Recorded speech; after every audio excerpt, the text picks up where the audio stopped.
नमस्कार, स्वागत है आपका संसद टीवी के इस बजट विशेष कार्यक्रम में। मैं हूं मनोज वर्मा और मेरे साथ हैं राजीव सिंह। अगले 1 घंटे हम आपको बताएंगे जो आज बजट में क्या कुछ खास रहा। वित्त मंत्री निर्मला सीतारमण ने शनिवार को संसद में रिकॉर्ड लगातार 8वां बजट पेश किया। वित्त मंत्री निर्मला सीतारमण ने भारत के इतिहास में पहली बार इनकम टैक्स की सबसे बड़ी छूट का ऐलान करके हर किसी को, खासकर मिडिल क्लास को गदगद कर दिया। 12,75,000 रुपए तक कोई टैक्स नहीं देना होगा। टीडीएस और टीसीएस भी कम होगा। वित्त मंत्री ने मिडिल क्लास और नौकरी पेशा को बड़ी राहत देते हुए टैक्स की दरों को घटाने के साथ छूट का दायरा भी बढ़ा दिया है।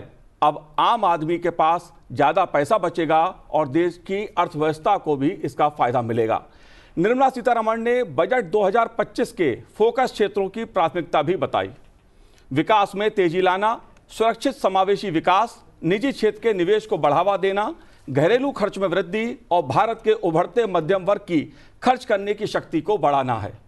वित्त मंत्री निर्मला सीतारमण ने कहा कि यह बजट गरीब, युवा, अन्नदाता और नारी शक्ति का बजट है। यह विकसित भारत के संकल्प का बजट है। वहीं प्रधानमंत्री नरेंद्र मोदी ने बजट 2025 पर कहा कि यह सबके विकास का बजट है। सभी क्षेत्रों को प्राथमिकता दी गई है। यह रिफॉर्म की दिशा में महत्वपूर्ण कदम है। जाहिर तौर पर रिफॉर्म की बात इस बजट में की गई है। कृषि की बात की गई है, एमएसएमई की बात की गई है। जाहिर सी बात है, बहुत पहलू है चर्चा करने के लिए, समझने के लिए इस बजट को। 2 खास मेहमान मेरे साथ इस समय स्टूडियो में मौजूद हैं। यामिनी अग्रवाल जी हमारे साथ इस समय, आपका स्वागत है यामिनी जी। यामिनी जी प्रोफेसर डीन हैं research Indian institute of finance से, आपका स्वागत है। साथ ही हम बात करेंगे डीएसई के प्रोफेसर अनिल कुमार जी से। अनिल जी, आपका भी बहुत बहुत स्वागत है संसद टीवी पर। और यामिनी जी, शुरुआत मैं आपसे करूंगा क्योंकि मुद्दा रिफॉर्म्स का है, और अगर रिफॉर्म्स की बात की जाए तो इनकम टैक्स को लेकर जिस तरह का एक बड़ा ऐलान किया गया है, जो एक रिफॉर्म्स की बात भी कही जा रही है, इस मुद्दे को आप कैसे देखती हैं? जी देखिए, इनकम टैक्स में पहले भी बदलाव लाया गया था और नई प्रणाली को लागू किया गया था। कोशिश यही की गई थी कि एक्सपेंडिचर्स पे ज़्यादा से ज़्यादा फोकस रहे ताकि कंजम्पशन लेड ग्रोथ हो। कोशिश ये भी की गई थी कि जब कंजम्पशन लेड ग्रोथ हो तो उसमें अपने आप ही जो है क्योंकि लोग कोई चीज़ डिमांड करें तो जो है लोग उसको प्रोड्यूस करें और उससे जो है बाकी की एम्प्लॉयमेंट जनरेट हो। ओल्ड टैक्स स्कीम को कोशिश की गई थी कि उसे कम से कम तवज्जो दिया जाए या उससे हट करके अब इस नई स्कीम पे डिफ़ॉल्ट स्कीम बनाई जाए। इसका भी प्रयत्न, जहाँ पे 12 लाख रुपए के आसपास आपको टैक्स एग्जेम्प्ट कर रहे हैं, वो है कि एक्सपेंडिचर्स पे ज़्यादा फोकस रहे। लेकिन इससे सीधा असर सेविंग्स पे पड़ता है और सेविंग्स इकोनॉमी एक बहुत ज़रूरी इकोनॉमी होती है क्योंकि वही इन्वेस्टमेंट्स को आगे प्रोवाइड करती है। दूसरी चीज़ ये भी देखने की ज़रूरत है कि जीएसटी के माध्यम से हर एक चीज़ पे टैक्स लगा दिया गया है। 5% का टैक्स आटा, दाल, चावल जो एक मध्य वर्गीय व्यक्ति भी लेता है वो करता है। सरकार ने पिछले कुछ सत्रों में अगर आपने देखा हो तो बहुत बार कहा है कि जीएसटी की कलेक्शंस हाईएस्ट रही हैं, डायरेक्ट टैक्स कलेक्शंस हाईएस्ट रही हैं, जो दिखाती हैं कि एक बहुत बॉयंसी है टैक्स के अंदर, पर एक साथ ही साथ ये भी दिखाती है कि टैक्स काफ़ी हद तक बढ़ा हुआ है।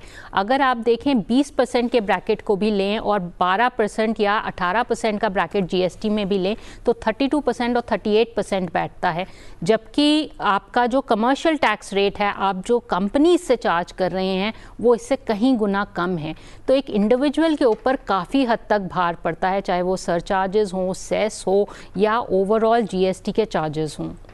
Professor Anil Kumar, in completely layman's term, can you explain how a person earning, say 12 lakh rupees, is going to be not paying any tax? And besides that, what are the slabs? Like there is a slab from 0 to 4 lakh, you will have to pay nil, then 4 lakh to... So some people who do not understand economics that good would be getting confused. Like अगर 8 लाख से ऊपर कमा लिया तो क्या मुझे पैसे देने होंगे? And on the one hand, the finance minister has clearly mentioned that up to 12 lakh and adding 75 more thousand, you don't pay any tax literally up till 12 lakh 75,000. So kindly for This has been made very clear in the budget itself that a person earning up to 12 lakh of rupees per annum need not pay a single penny of tax. And about this, a person who is a salaried class person, for that person 12 lakh 75,000 is the threshold till where no tax is payable, because additional 75,000 standard deduction is payable, is deductible to a salaried class person. So I think that, as Yamini said, it's a great relief for the middle class people. That means anyone who is earning up to rupees 1 lakh per month need not pay any tax. So there is going to be saving of about 60,000 to 80,000 per year for that person as compared to the previous year. Okay. Now this 60,000 will be used by that individual for consumption purposes, for buying the consumer goods or other durables. And in the past, it has been seen that FMCG sector has been some dent in the growth of that sector. I think that disposable income in the hands of the individuals with this measure would increase. That means it's a win-win situation. It's good for the economy also, because the consumption would increase, the demand would increase, and it will lead to more and more production and more jobs. This is one benefit. The other one is the middle class people. In the last so many budgets, almost all the classes of people have been covered, whether it is the farmers, whether it is the women, everyone is covered. It's only the middle class people. For the first time, these have been given a great relief. I would say that in that sense, it's a historic budget. For the first time, it has happened that substantial relief has been given. It's not small thing. Every year the attempt has been that, giving some relief, exemption limit increasing from 3,500 to 4 lakhs, from 4 lakhs to 5 lakhs. But substantial jump has been given, relief has been given to the middle class. So I would say that the middle class people would be very happy. Kindly for the benefit of our viewers, explain the slabs now, because that is what the basic question was, that when you put a slab of 0 to 4 lakh nil, 4 to 8 lakh 5%, and so on so forth, it somehow there is some sort of a confusion, as I said, for laymen. Who falls under that category, say from 4 lakh to 8 lakh, who will be paying 5% tax? No tax would be payable. Say a person is earning 8 lakhs per annum. No tax is payable. Whatever tax is there as per the slab, that would be given straight away as a deduction. A person earning 12 lakhs, tax amount would be 60,000, but 60,000 relief deduction would be given. That means ultimately the tax amount will be nil. But if a person is earning more than 12 lakhs, for that person the tax will not be on the extra amount. The tax slab will start from 4 lakh, 8 lakh and whatever the case may be. जी बिल्कुल राजीव, अगर हम tax की बात कर रहे हैं तो जाहिर तौर पे रिफॉर्म्स को लेकर सरकार का एक बहुत बड़ा व्यापक नजरिया रहा है कि जिससे देश की अर्थव्यवस्था को भी लाभ हो, आम आदमी को भी लाभ हो। यामिनी जी, मैं आपसे समझना चाहूंगा इस मुद्दे को, क्योंकि बात हम टैक्स के जरिए रिफॉर्म्स की बात कर रहे हैं, और जब रिफॉर्म्स की बात कर रहे हैं तो जाहिर तौर पर देश की जो आर्थिक स्थिति है, जो आम आदमी की आर्थिक स्थिति है, इसका मुद्दा भी उभर के सामने आता है। तो रिफॉर्म्स की दृष्टि से अगर बात करें, ओल्ड जो इनकम टैक्स की रिजिम थी और जो न्यू स्कीम है इनकम टैक्स की, उसको देखते हुए जो ये बदलाव हुआ है, उसमें किसको कितना फायदा हो रहा है, किस रिजिम में ज्यादा फायदा होगा, कैसे होगा, कितना होगा, और व्यापक तौर पे बात की जाए तो अर्थव्यवस्था के लिहाज से ये रिफॉर्म जो हम देख रहे हैं, जिस दिशा में सरकार बात करी है, एक नया टैक्स विधेयक भी अगले हफ्ते आ सकता है, आप कैसे देख रहे हैं इसको? जी देखिए, माना जाता है कि स्टडीज़ की गई थी, इंडियन इंस्टीट्यूट ऑफ फाइनेंस में भी एक स्टडी की गई थी प्रोफेसर मंजू अग्रवाल ने, जिन्होंने कहा था कि जो टैक्स इंसेंटिव्स हैं और जो डिडक्शंस और एग्जेम्पशंस दी जाती हैं, उसके तहत बहुत सारे लोग बहुत फ़ायदा उठाते हैं। और जहाँ पे जो टैक्स ब्रैकेट है, यहाँ पे अगर 12 लाख रह रहे हैं तो कभी 18 लाख, 20 लाख, 25 लाख तक भी जा कर के वो कोई टैक्स नहीं देते। अगर आपने देखा हो, कंपनीज़ में भी एक मिनिमम ऑल्टरनेट टैक्स लाया गया था, क्योंकि वो जो डिडक्शंस थी या एग्जेम्पशंस थी, उनका फ़ायदा मिला था। उस स्टडी के हिसाब से देखा गया था कि जो सेवर्स होते हैं उनको फ़ायदा पहुंचता था, ख़ास तौर पे जब डिडक्शंस दी जाती थी। लेकिन अगर आप देखें, क्योंकि सेविंग्स एक इम्पॉर्टेंट जो है ज़रूरी माध्यम है, ख़ास तौर पे चाहे आप लाइफ इंश्योरेंस में करें, चाहे आप पीपीएफ में करें या और चीज़ों में करें, तो वो कुछ हद तक कुछ सेविंग्स और एक्सपेंडिचर्स गवर्नमेंट डायरेक्टेड होते थे जो फ़ायदा पहुंचाते थे। जब इस टैक्स रजीम से नए टैक्स रजीम में मूव किया गया, कोशिश की गई कि लोग मैच्योर हो गए हैं, वो अपनी सेविंग्स और अपने एक्सपेंडिचर्स अपने आप आइडेंटिफाई कर सकते हैं, उन्हें स्लैब्स को कम करके ज़्यादा से ज़्यादा टैक्स लिया जाए, लेकिन साथ ही साथ उनको चॉइस दी जाए कि वो किस तरीके से उस एक्सपेंडिचर को खर्च कर सकें। अगर आप रिफॉर्म्स का स्ट्रक्चर भी देखें तो रिफॉर्म्स के स्ट्रक्चर में ज़्यादातर देखा गया है कि फेडरल सिस्टम्स को जो है सेंट्रलाइज्ड किया गया है। जीएसटी का माध्यम देख लें तो जो टैक्सिंग पावर्स थी वो स्टेट्स की ख़त्म कर दी गई जीएसटी काउंसिल में, जो कॉन्स्टिट्यूशन में भी प्रोवाइड की जाती हैं, पर फिर भी वो जो है एक फेडरल स्ट्रक्चर के तहत वो ना रख करके सेंटर को स्ट्रॉन्गर बनाते हुए जीएसटी के रिफॉर्म को लाया गया। सिमिलरली एग्रीकल्चर सेक्टर में पिछले इतने सारे बजट्स आए, सभी में बहुत सारा इन्वेस्टमेंट किया गया, इंफ्रास्ट्रक्चर पे इन्वेस्टमेंट किया गया और उसके बाद फार्म लॉज लाए गए। कोशिश यही रही है कि कंटिन्यूअसली ओपन मार्केट्स को स्ट्रेंथन किया जाए, जो ओपन इकोनॉमिक स्ट्रक्चर्स हैं उनको स्ट्रेंथन किया जाए। पर सबसे ज़्यादा दिक्कत की बात रहती है कि जैसे एक उन्होंने इंटर्नशिप स्कीम लास्ट टाइम लेकर के आए थे, उससे सर्विलियंस बढ़ती है किसी के भी काम में, पर्सनल लिबर्टीज़ पे इफ़ेक्ट पड़ता है। जैसे अभी भी एक टैक्स के अंदर आया कि कमेटी बनाई जाएगी जो लाइसेंसेज, इंस्पेक्शंस और चीज़ों को देखे जाएंगी, तो वो सिविल लिबर्टीज़ को बहुत हद तक इफ़ेक्ट करता है। तो इन चीज़ों को मद्देनज़र रखते हुए, या टैक्स बहुत ज़्यादा होता है या ईडी की रेट्स बहुत ज़्यादा होती हैं, या बहुत सारी और चीज़ें होती हैं, उसकी वजह से जो रिफॉर्म का प्रोसेस है वो अपने आप में जो है स्थगित हो जाता है और उसका फ़ायदा लोगों तक नहीं पहुंचता और उसका एक नेगेटिव इम्पैक्ट रहता है ओवरऑल इकोनॉमी के ऊपर। अगर आप देखें, अभी भी इन्होंने सोशल वेलफेयर चार्जेस लगाए हैं जो एक डिस्ट्रस्ट क्रिएट करता है outside goods to inside goods के तरफ। तो एक पर्टिकुलर जो स्ट्रक्चर है वो पॉजिटिव नहीं रहता ओवरऑल सोशियो इकोनॉमिक स्ट्रक्चर्स में। Yamini ji, the finance minister today said that with the new income tax regime that would be coming, with people getting benefits up to 12 lakh, and so the government is going to forego around 1 lakh crore. Yet she has targeted an income tax higher than what she has achieved this year. Is it due to compliance, more compliance, or what do you see? Actually, every product today has a tax.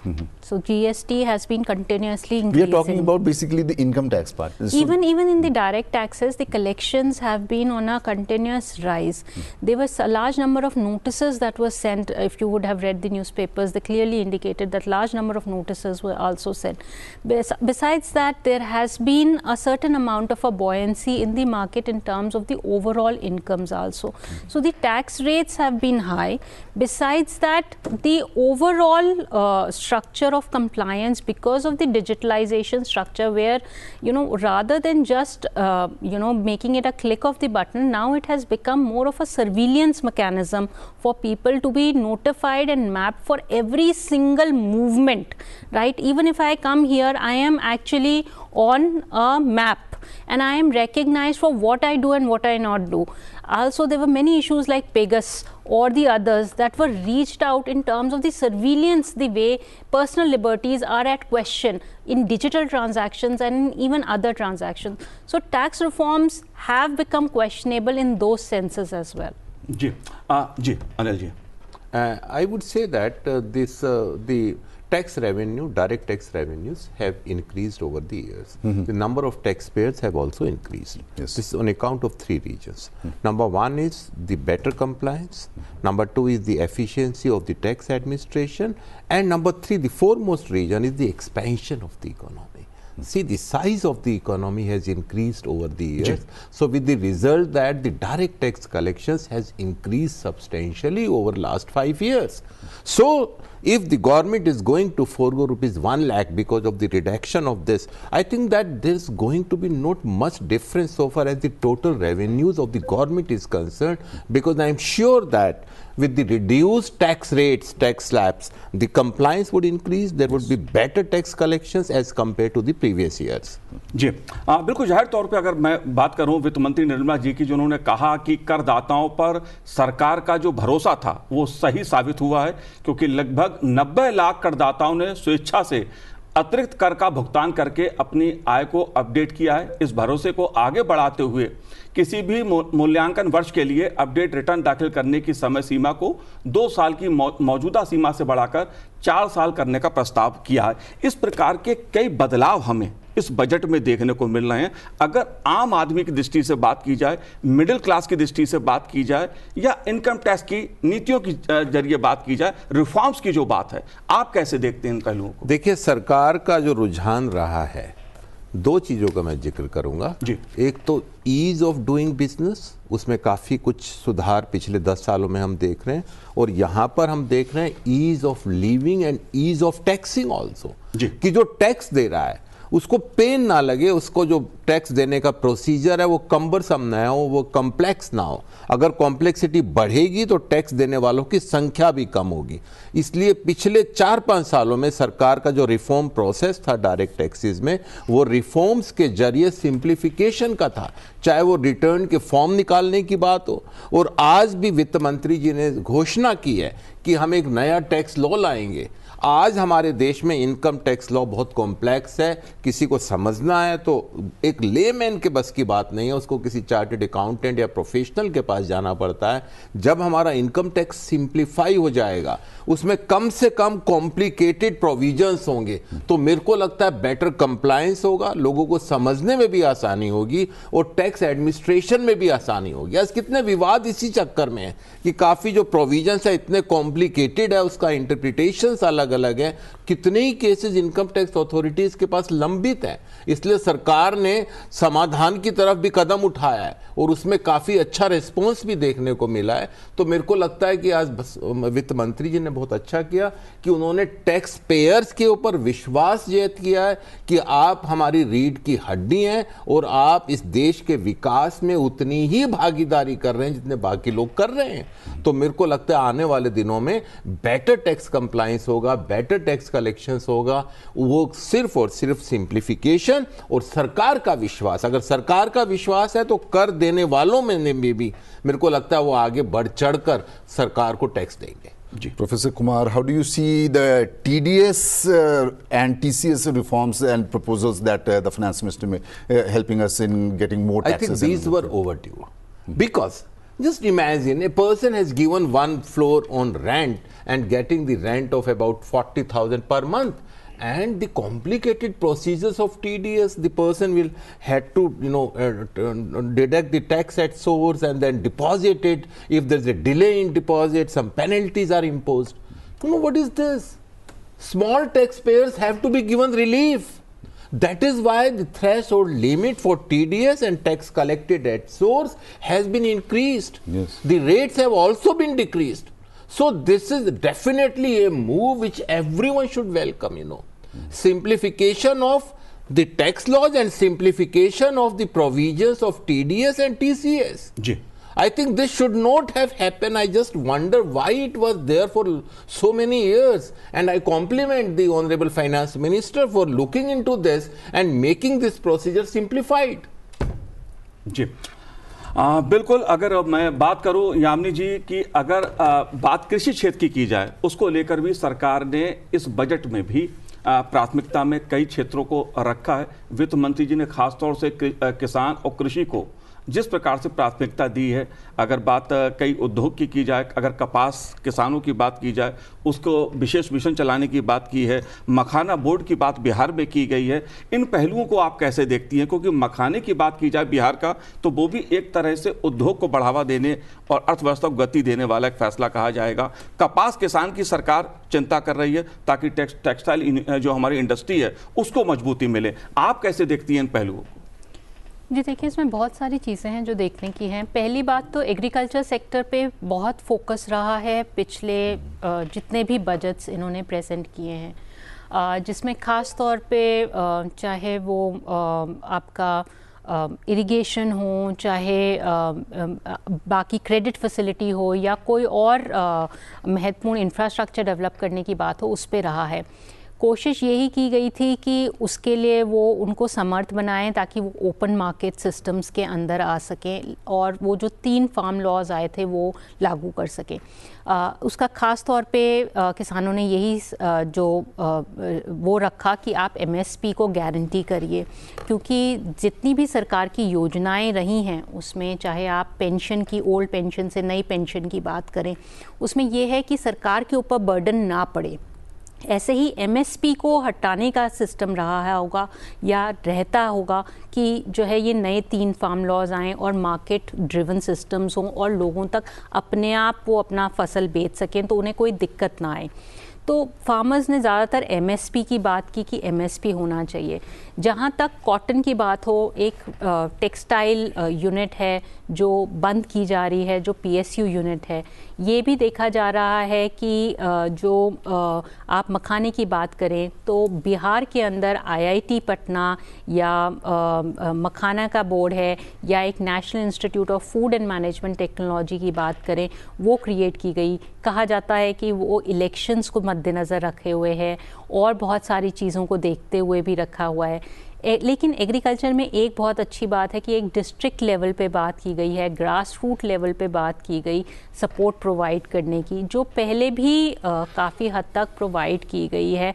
और पिछले कुछ सत्रों में technology को भी लागू किया गया, जिसमें वेदर फोरकास्टिंग से लेकर के ड्रोन्स की यूटिलाइजेशन से लेकर के सोलर जो पैनल्स है लगाने की बात की गई और बहुत सारे बेनिफिट्स देने की बात की गई है। पर उनका मुद्दा ज़्यादातर एमएसपी को लेकर के ही रहता है और 3 फार्म लॉज ना लागू हों, ये भी मुद्दा रहता है। जी, लेकिन मुद्दा सरकार के एजेंडे का जो रहा है उसमें किसान कैसे आर्थिक दृष्टि से मजबूत हो, देश में उत्पादन कैसे बढ़े। अब मैं इस पे और चर्चा करूंगा क्योंकि बहुत व्यापक क्षेत्र है और हमारी जीडीपी को, देश की अर्थव्यवस्था को जो कृषि क्षेत्र है वो बूस्ट देने का काम करता है, गति देने का काम करता है, महत्वपूर्ण भूमिका निभाता है देश की अर्थव्यवस्था में। इसे हम समझने की कोशिश करेंगे अनिल जी आपसे, लेकिन सबसे पहले देखते हैं हमारी सहयोगी कृति मिश्रा ने केंद्रीय मंत्री हरदीप सिंह पुरी से बात की। आइए सुनते हैं उन्होंने बजट को लेकर क्या कहा। So despite global uncertainties, we were able to draw the attention of countries on the back of strong structural reforms. How do you think today's budget will prove to be a force multiplier going ahead? Absolutely. You know, I've always maintained that if you know what you are doing, and especially in the cases of economic policy and economic management, if you are able to ensure that the country is growing, and today we can draw a fair degree of satisfaction. We are the fastest growing economy in the world. Now, when you talk about global headwinds, global turbulence, Kriti ji, they apply to everybody. The fact of the matter is all countries in the world are having to worry about this thing. The 2 economies which are ahead of us, we are the 5th largest. Japan and Germany have very slow rates of growth, almost flat for many years of 1 or 2%. We will very soon, thanks to Modi ji's very, very hands-on, far-sighted and development-anchored policies, we will be a Viksit Bharat very soon. And today we are in the happy situation that the economy is moving ahead. The budget announcements made today, I can say they will be recorded in golden letters for times to come for a variety of reasons. The relief provided to the middle class is, I think, only 1/3 the story. Also, what has been done for manufacturing, what has been done for agriculture, what has been done for artificial intelligence, what has been done for shipbuilding, what has been done for aviation, all of them add up.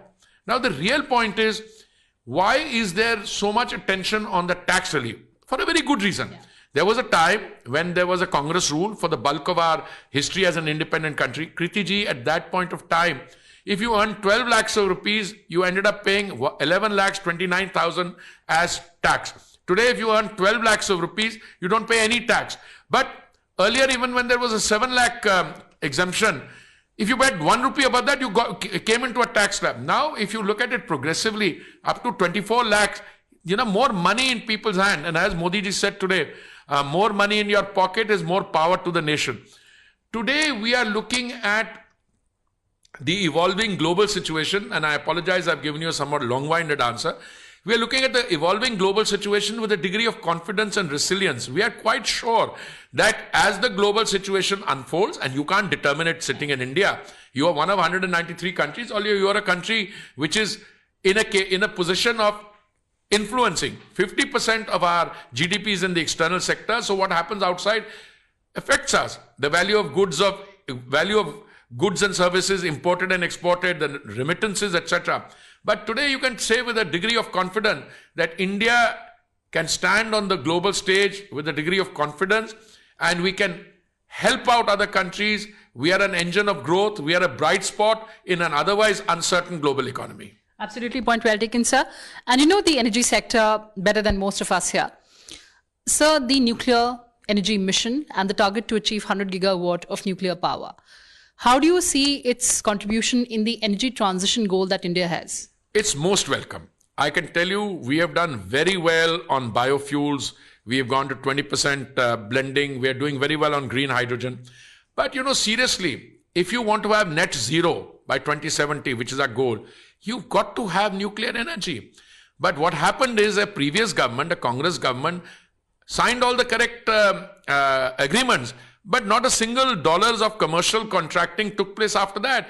There are a variety of reasons. I don't want to go into. There were some nuclear reactors which had mishaps, etc. I don't want to go into that. But today, the decision to look at 100 gigawatts of nuclear energy by 2040 or so, I think, is a very welcome decision, and something that will also is both within the realm of the doable and something that will boost our overall energy scenario, along with gas going from 6% to 15% in the energy mix, biofuels at 20%, then we'll have to look at what's happening later. I think it's very welcome. And finally, before we wrap up, sir, the target is to make India a Viksit Bharat by 2047. The roadmap that this budget has laid, how do you see it? I think it's a phenomenal balancing, phenomenal emphasis on various areas. And I'm not just talking about the relief in terms of the pay commission to the middle class or the tax relief. Those are important, very important. For a middle class person like me, that's most important. But I think there's something else. And that is, you've not neglected either manufacturing or agriculture. You've not neglected, artificial intelligence. You've not neglected the critical minerals mission. You've not neglected, for instance, the shipbuilding. You've not neglected the airports. So I think it's very welcome. जी, जाहिर सी बात है कि विकसित भारत के संकल्प का budget है, भारत का बजट है, देश का बजट है। इसलिए कृति मिश्रा ने व्यय विभाग के सचिव मनोज गोविल से बात की। आइए सुनते हैं उन्होंने बजट को लेकर क्या कहा। Hello and welcome viewers. You're watching the special coverage of Sunset TV on budget, and joining us right now two very, very special guests, Expenditure Secretary Dr. Govil and also Chief Economic Advisor Mr. Ananth Nageshwaran. Sir, welcome to Sunset TV and thank you so much for joining us. Dr. Govil, let me begin the program with you. Talking about the major announcement that FM made on the floor of the House, the fiscal deficit target is kept at 4.4% of the GDP. Of course, the capital expenditure is around 11 lakh crore rupees. Despite all the relief measures that the finance minister gave, the government stuck to the fiscal consolidation path. Your opening remarks on that, sir. Well, this is actually a very important thing that has been done, that to keep the path of fiscal prudence. As you recall that our fiscal deficit used to be in the range of 3% to 4%. Actually, it was 4.6% just before COVID struck. After COVID struck in the year 2020-21, it went up to 9.2%. Now, at that time, the finance minister said that we will bring it down, and she said that in the year 25-26, we will bring it down below 4.5%. Now, obviously, it has to be brought down because 9.2% is not sustainable. So, we are happy to say that the ministry, the finance minister, whatever she has said in the parliament earlier, we have been able to plan for that, and we have now come back to 4.4%. This will help us in building fiscal resilience, fiscal buffers, which can be used if necessary. ऐसा खुदा खास्ता ऐसा ना हो, पर यदि कोई ज़रूरत होती है तो then we can, if need be, we can use it in future. But we have to first get to a robust fiscal situation, and this will help in getting us to a robust fiscal situation. Absolutely, sir. Mr. CA, this is the perfect amalgamation of robust consumption, investment, providing disposable income in the hands of the people, and finally, the result on the economic growth. Your opening thoughts on budget? I think you put it very well. So what more can we ask for? There is a fillip given to consumption. The government is continuing with its capex spending and also with respect to overall growth outcomes. So I think this is exactly the ingredients of a very perfect, almost a perfect budget here. It gives us a lot of confidence about our own growth estimates for the next financial year. In fact, we would be willing to stick our neck out and say that now the risk is that the actual outcome turns out to be on the higher end of the range that we talked about yesterday in the economic survey. More than that, many of the measures that we spoke about and wrote about in the economic survey find direct mention in the budget allocation with respect to agriculture, MSME sector, labor-intensive manufacturing, and also attention given to tourism, footwear, toys, etc., and then the deregulation itself. So I think considering all of that, this budget, even though it doesn't speak about the global economic headwinds, it acknowledges the global environment in its own way and therefore strengthens the pillars of domestic economic growth. So in that sense, it has laid a very strong foundation for sustaining the current high growth rate in the Indian economy compared to others, not just for next FY26, but well beyond, into all the way up to FY30 and beyond. जी, जाहिर सी बात है कि मुद्दा GDP का है देश की, और जीडीपी में जो कृषि क्षेत्र है वो महत्वपूर्ण भूमिका निभाता है। किसान और ग्रामीण क्षेत्र, खेती सरकार की प्राथमिकता में शुरू से रही है और इस बार बजट में भी कई अहम घोषणाएं देखने को इस बजट में मिली। खासतौर से अगर दलहन की बात की जाए, दालों की बात की जाए, तो देश उसमें आत्मनिर्भर हो, इसके लिए 6 साल के लिए एक विशेष अभियान चलाने की बात बजट में कही गई है। कपास की पैदावार बढ़ाने के लिए 5 साल का मिशन अभियान चलाने की एक बात की गई है। साथ ही जो देश का कपड़ा हमारा बिजनेस है वो कैसे मजबूत हो, जाहिर तौर पर कपास को इस दृष्टि से केंद्र में रखा गया है। किसान क्रेडिट कार्ड पर कर्ज की लिमिट 3 लाख से बढ़ाकर 5 लाख कर दी गई है। बिहार में मखाना बोर्ड बनेगा, इससे छोटे किसानों और व्यापारियों को फायदा होगा। वित्त मंत्री ने बजट में किसानों के लिए प्रधानमंत्री धन धान्य योजना का ऐलान भी किया। राज्यों के साथ सरकार ये योजना चलाएगी और इससे 1.7 करोड़ किसानों को मदद मिलेगी। 100 जिलों में धन धान्य योजना की शुरुआत हो रही है। सर, इतने बड़े ऐलान इस बार भी हम देख रहे हैं बजट में। मैं कृषि की बात इसलिए कर रहा हूं, किसान की बात इसलिए कर रहा हूं क्योंकि सरकार का यह मानना रहा है पहले दिन से कि किसान की आर्थिक स्थिति मजबूत हो, किसान की आय बढ़े, साथ ही देश का उत्पादन बढ़ा हो, कृषि के क्षेत्र में भारत आत्मनिर्भर बने, खासतौर से दलहन के क्षेत्र में, जिसका संकेत हमें देखने को मिलता है। साथ ही कपास के किसान की चिंता और मखाना बोर्ड बिहार में। आप कैसे देखते हैं जब हम कृषि सेक्टर की बात करते हैं और सवाल जीडीपी का है, देश की अर्थव्यवस्था का है? देखिए, मैं इसमें 2 बातें और भी शामिल करूंगा जी। इसमें सवाल न केवल जीडीपी का है बल्कि सवाल एक समायोजित विकास का है, इंक्लूसिव डेवलपमेंट।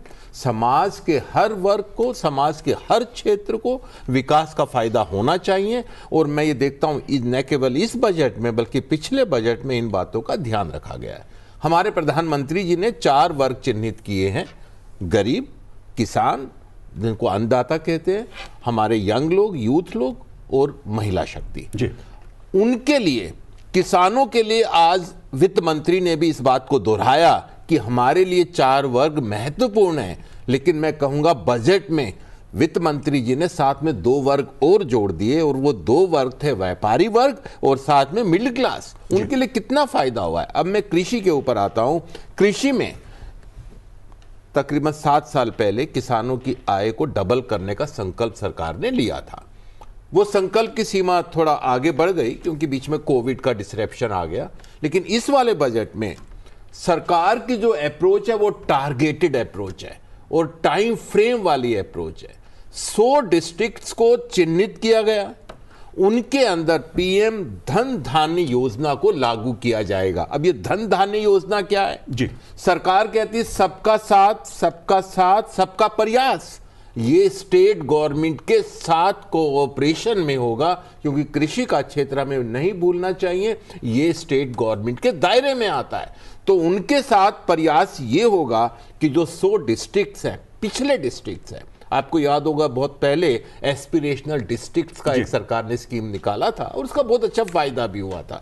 जब ये 100 डिस्ट्रिक्ट्स में एक होलिस्टिक अप्रोच, मतलब एक टिट बिट करके नहीं, होलिस्टिक अप्रोच का मतलब उसके अंदर हमारे जो स्मॉल किसान, छोटे किसान हैं, सीमांत किसान हैं, लैंडलेस किसान हैं, उनके लिए खास तौर पर जितनी भी ये स्कीम्स हैं, चाहे वो इरिगेशन की बात हो, चाहे उसके अंदर हम हाइब्रिड सीड्स की बात हो, अच्छी क्वालिटी के सीड्स देने की बात हो, टेक्नोलॉजी को अपनाने की बात हो, उसमें सब चीज़ों को समाहित करके ये सरकार ने स्कीम निकाली है। इसमें तकरीबन 1,70,00,000 किसानों को फ़ायदा होने की उम्मीद है और मेरे को लगता है कि जल्दी ही 100 जो ऐसे डिस्ट्रिक्ट्स हैं वो कृषि क्षेत्र में आगे बढ़ जाएंगे।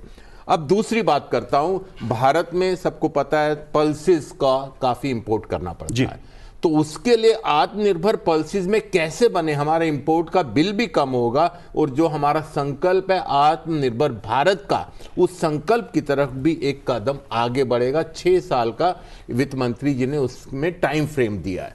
दूसरा, वेजिटेबल और फ्रूट्स, ये ऐसे आइटम्स हैं जो कि न्यूट्रिशन तो बढ़ाते ही हैं, ये किसानों की आय को जल्दी और बहुत तेजी से बढ़ा सकते हैं।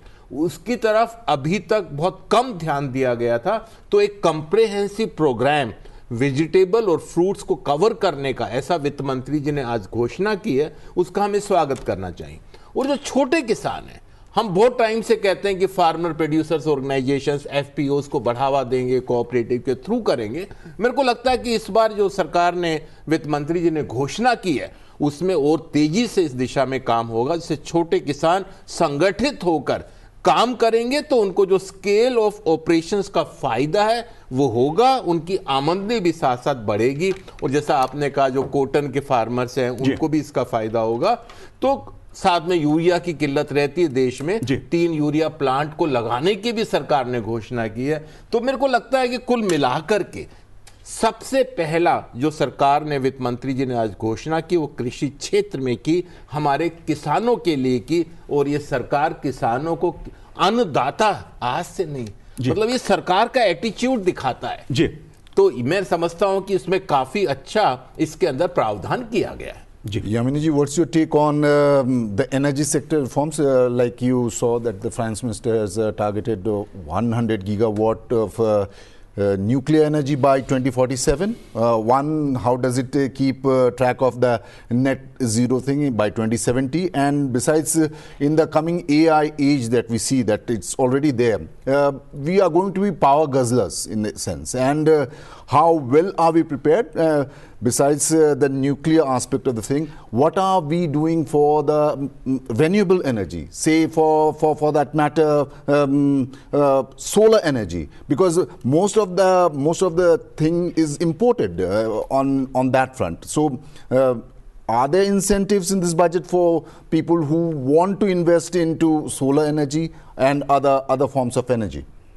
Well, I remember last year's budget, last year's budget, it was when the Prime Minister and even the Finance Minister had announced that solar power would be the main source of energy for a larger set, and it was announced at various places. One of the scheme was the Surya Ghar Yojana. Surya Ghar Yojana, yes. And also there have been a lot of subsidy that has been given to people if they install solar panels that are there.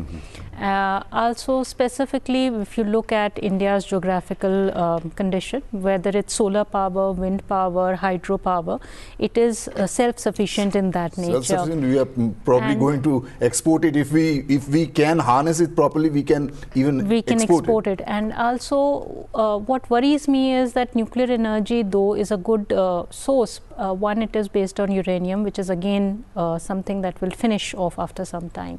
It's not renewable as such. Also, I recently read about the Bhopal gas tragedy. So that, somewhere or the other doesn't augur much confidence into the nuclear, civil or commercial usage of such plants. And also as to, even if you give compensation, and you trail out something that we will find somebody responsible, the kind of lives lost in that process is much beyond any compensation or anything as a benefit that one can give.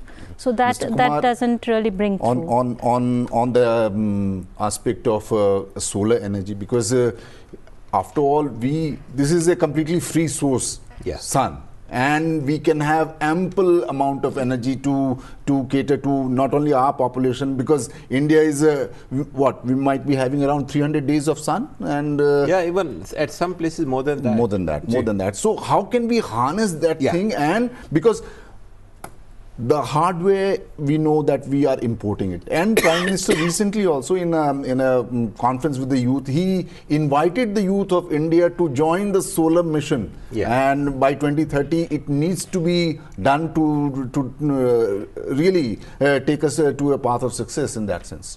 Yes, I would say that the target of the government is to produce 500 gigawatt of energy through the alternative sources. Right now, till now, we have been able to produce about 200 gigawatt of energy from solar, wind or other such sources.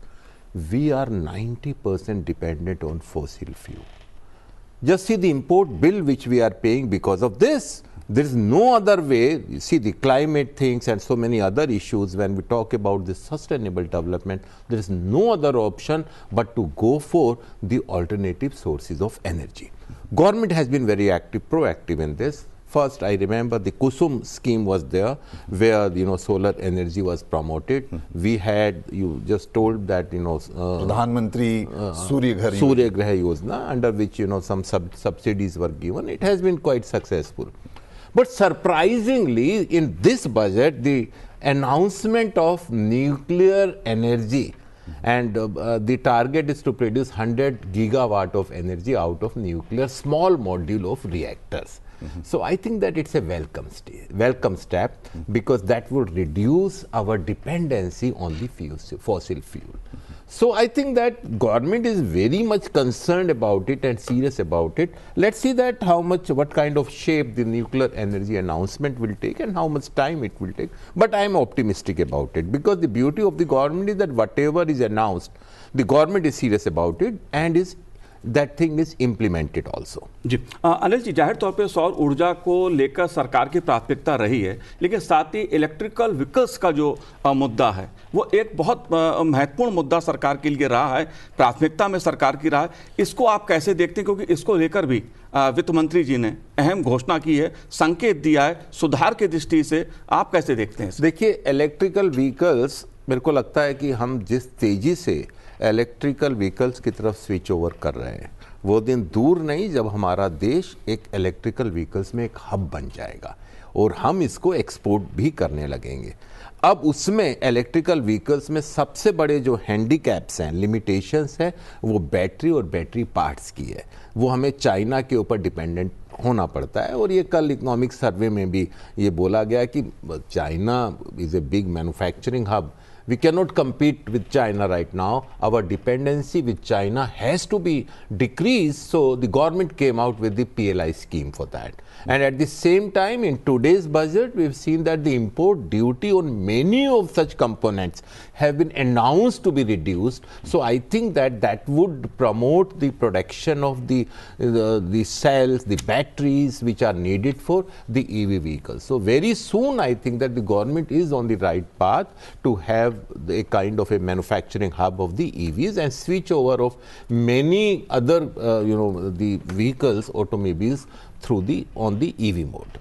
Since we are talking about an overall umbrellic discussion we are having, so what do you take of the 2.52 lakh crore allocation for the railways? Remember, railways used to have a separate budget not long back. Yeah. I think that the government's focus, the focus of the government has been on the capex.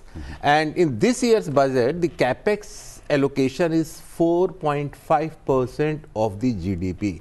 Remember that at one time it was 1.6% of GDP, and till last year it was nearly doubled.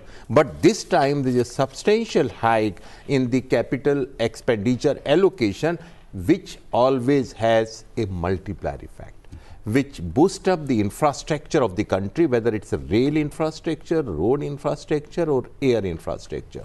Coming to the railways, the government is in a big way, building up the modernization of the railways, of the railway tracks, railway wagons, and the fast moving trains also. The pace with which we are developing, I think that is mind blowing. That rail from Delhi to Srinagar, it was something unthinkable, and it's going to be operational in the near future. You see, there are many railway stations which are being modernized. So already there has been good allocation of funds for the railways which has been done, and in this year's budget, there is a good amount of budget allocation for the railways. जी, railway के साथ साथ यामिनी जी, regional connectivity को बढ़ावा देने के लिए जो नई उड़ान योजना है सरकार की है, उससे 100 शहरों को जोड़ने का एक लक्ष्य रखा गया है।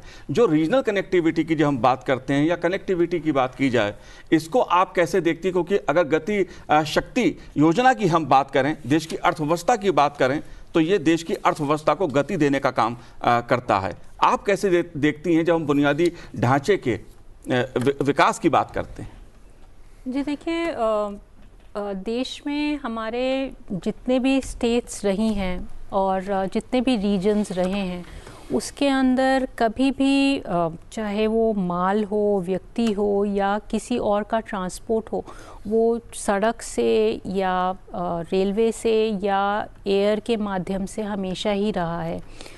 ये है कि यात्राएं अपने अपने स्तर पे कुछ प्राइस कमांड करती थी और उस प्राइस पर जो है उन्हें उस पे ट्रैवल किया जाता था।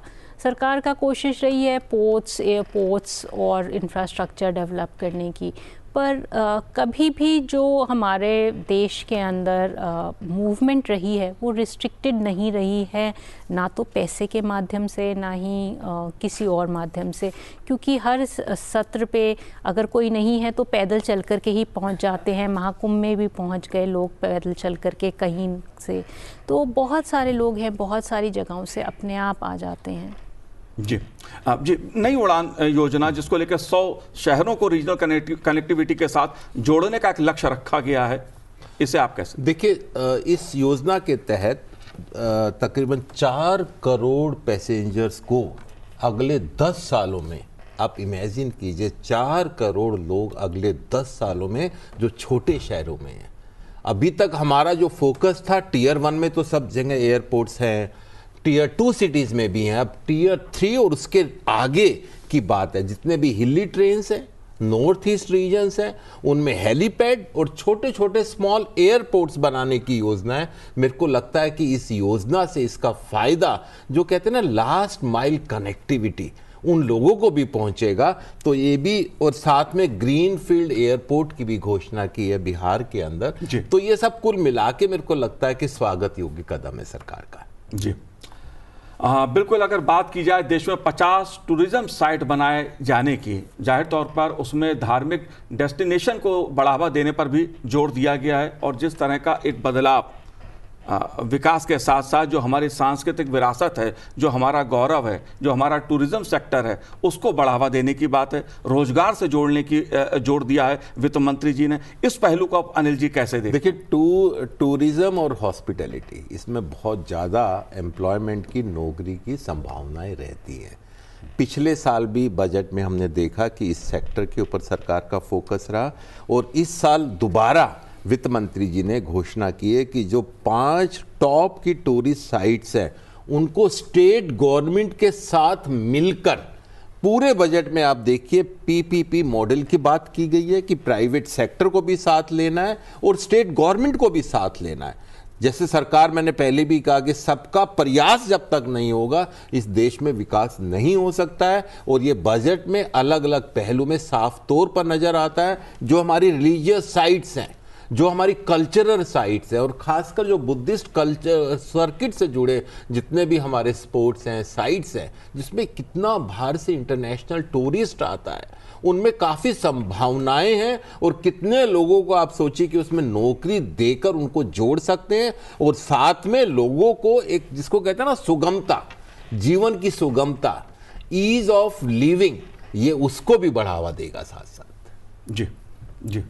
अगर बात की जाए निजी सेक्टर में रिसर्च एंड डेवलपमेंट की, एक बड़ा मुद्दा इनोवेशन का सरकार का रहा है। सरकार चाहती है देश में अनुसंधान बढ़े, इसको लेकर भी 20,000 करोड़ रुपए का एक प्रावधान किया गया है बजट में। यामिनी जी, रिसर्च की बात आती है, रिसर्च एंड डेवलपमेंट की जब बात होती है तो सरकार की प्राथमिकता में ये मुद्दा ऊपर रहता है, पहले जो मुद्दे हैं उनमें रहता है। इसे आप कैसे देखती हैं, क्योंकि बात टेक्नोलॉजी की भी है और उसके साथ रिसर्च एंड डेवलपमेंट का पहलू? जी देखिए, रिसर्च एंड डेवलपमेंट पहले से भी जो है एक जो है काफ़ी ज़रूरी मुद्दा रहा है।